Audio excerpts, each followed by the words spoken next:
Mir geht es darum, dass das Volk nicht weiter in Gut und Böse gespalten wird durch unsere Politik. Genau deshalb bin ich hier, weil die ganzen Probleme, die wir in der Welt im Moment haben, eigentlich nur durch die Rüstungsindustrie zustande gekommen sind. Rakyat Jerman desak Ukraina menyerah saja pada Rusia. Tak punya senjata, jangan mengemis, terus ke Eropa dan buat repot negara lain. Sejumlah negara di Eropa khususnya anggota NATO telah memasok persenjataan untuk mendukung Ukraina dalam konflik yang terjadi dengan Rusia. Namun beredar kabar jika sebagian besar masyarakat Jerman ada yang menyarankan Presiden Ukraina Volodymyr Zelensky untuk menyerah saja kepada Rusia. Salah satu pembacaan publikasi Jerman The Welt mengkritik kebijakan Presiden Ukraina dan menyerahkan untuk membuat perjanjian damai dengan Rusia sesegera mungkin agar berencana peperangan bisa segera dihentikan. The Welt dalam sebuah diskusi mengungkapkan jika hal itu dilakukan agar negara lain tidak menganggap permintaan pimpinan Ukraina untuk pasukan pertahanan udara ke Kiev. Menurutnya Zelensky terus menghadapi ketenaran dan membuat kesepakatan damai dengan persyaratan Rusia dan menyuruh Zelensky untuk jadi anak yang cerdas dan buat kesepakatan dengan Rusia sekarang. Salah satu pembaca yang bernama Mike Goring bahkan meminta Presiden Ukraina itu untuk menyerah dan menghentikan mengemis di negara barat, serta meminta Zelensky sekali lagi memohon dan menuntut alih-alih menyerang dan menghentikan permusuhan.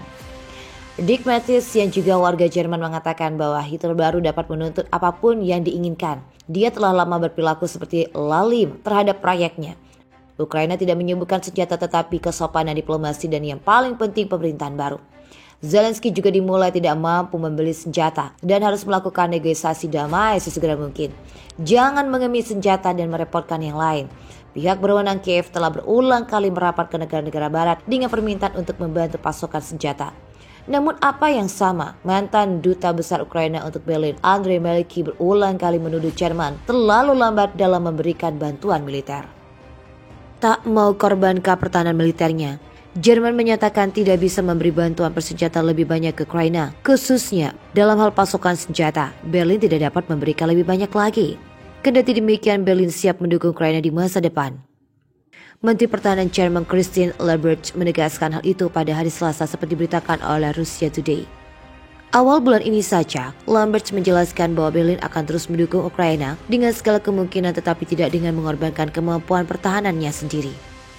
Jerman telah menyediakan berbagai macam persenjataan bagi Ukraina sejak awal serangan militer Rusia terhadap negara tetangga daripada akhir Februari.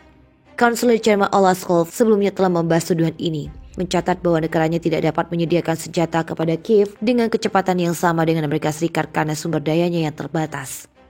Sementara itu, Rusia telah berulang kali memperingatkan Barat agar tidak mengirim senjata ke Kiev dengan mengatakan bahwa itu hanya akan perpanjangan konflik, meningkatkan jumlah korban yang menyebabkan konsekuensi jangka panjang.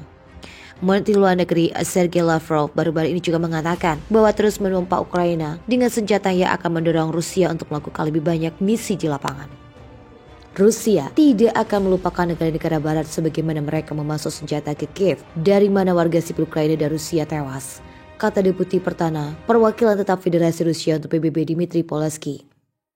Polaski mengakui bahwa dia tidak dapat memahami apa motivasi di Berlin dan Paris ketika mereka mengizinkan pasokan senjata yang benar-benar kriminal ke Ukraina.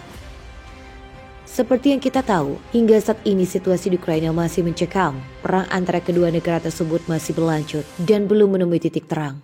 Secara kekuatan militer Ukraina memang ditinggal dari Rusia, namun sokongan persenjataan dari Barat ini sangat membantu Ukraina untuk melawan Rusia.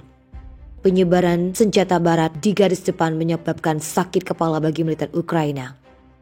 Para pejabat Ukraina telah menggambarkan senjata Barat diperlukan dalam mencoba untuk mengubah gelombang konflik antara Moskow dan Kiev. Sebelum itu Ukraina masih bergantung pada senjata Barat yang dibuat atau diturunkan dari sistem era Soviet, di mana Rusia memiliki perlengkapan yang jauh lebih baik. Senjata Barat yang lebih modern dan efektif, terutama artileri jarak jauh, kini telah memasuki garis depan. Mereka membuat perbedaan, memungkinkan Ukraina untuk menyerang tepat di pembuangan amunisi kritis. Namun adaptasi senjata baru Barat menimbulkan tantangan serius bagi Ukraina.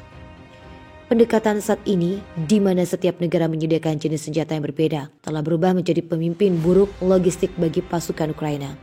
Setiap senjata membutuhkan pelatihan, pemeliharaan, dan logistik terpisah.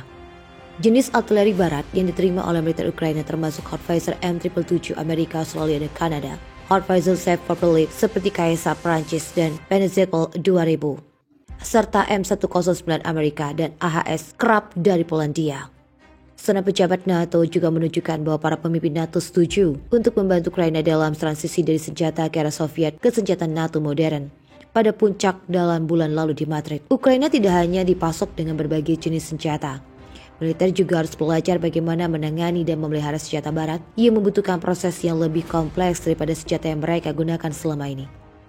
Sistem senjata dengan kaliber 39 atau 52 memiliki rentang operasi yang berbeda.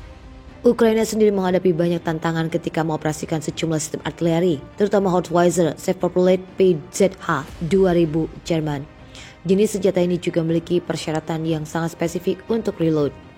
Mr. Waiting percaya Barat harus belajar dari pasukan masa depan, seperti mengangkut personil lapis baja dan keadaan tempur infanteri. Pada saat yang sama, mereka juga harus mencoba membatasi pasukan sistem yang berbeda di Ukraina. Presiden Volodymyr Zelensky sempat menyatakan Ukraina butuh bantuan senjata anti-rudal untuk melawan gempur Rusia. Mengenai itu, NATO langsung menggelar rapat untuk membahas tambahan pasokan senjata ke Ukraina. Berdasarkan penasihat Presiden Mikhailo Podolyak, Ukraina membutuhkan 1.000 Howitzer, 500 tank dan 1.000 pesawat nirawak atau drone dan senjata berat lainnya. Negara-negara barat sendiri telah menjanjikan senjata-senjata standar NATO, di antaranya roket canggih buatan AS. Walau begitu, senjata-senjata tersebut memerlukan waktu untuk dikirim ke Ukraina. Adapun pertemuan para menteri pertahanan NATO akan dipimpin oleh Menhan AS Lloyd Austin. Itu adalah pertemuan ketiga dari hampir 50 negara untuk membahas dan mengordinasikan bantuan ke Ukraina. Pertemuan luring sebelumnya digelar di Pangkalan Udara Ramstein di Jerman pada April lalu. Para pejabat AS berharap keputusan tentang tambahan senjata ke Ukraina bisa dibuat dalam beberapa hari ke depan. Sebagai informasi, AS telah berkomitmen untuk memberikan bantuan keamanan sekitar 4,6 miliar US dollar sejak invasi Rusia pada 24 Februari. Bantuan itu termasuk senjata artileri seperti Howitzer, senjata jarak jauh dan peluncur raket HIMARS.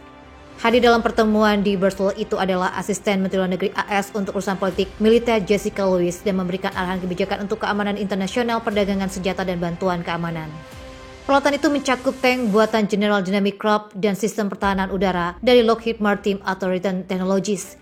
Banyak negara kini juga beralih dalam peralatan era Soviet di peralatan standar NATO. Hal itu disebabkan akibat perang Ukraina yang membuat negara-negara lain memahami kebutuhan pertahanan mereka secara berbeda, khususnya jika mereka berada di dekat Ukraina. Pemerintah AS sebelumnya mengatakan telah menerima jaminan dari Kiev bahwa senjata jarak jauh yang dipasok oleh Barat tidak dapat digunakan untuk menyerang wilayah Rusia karena dikhawatirkan akan memperparah konflik.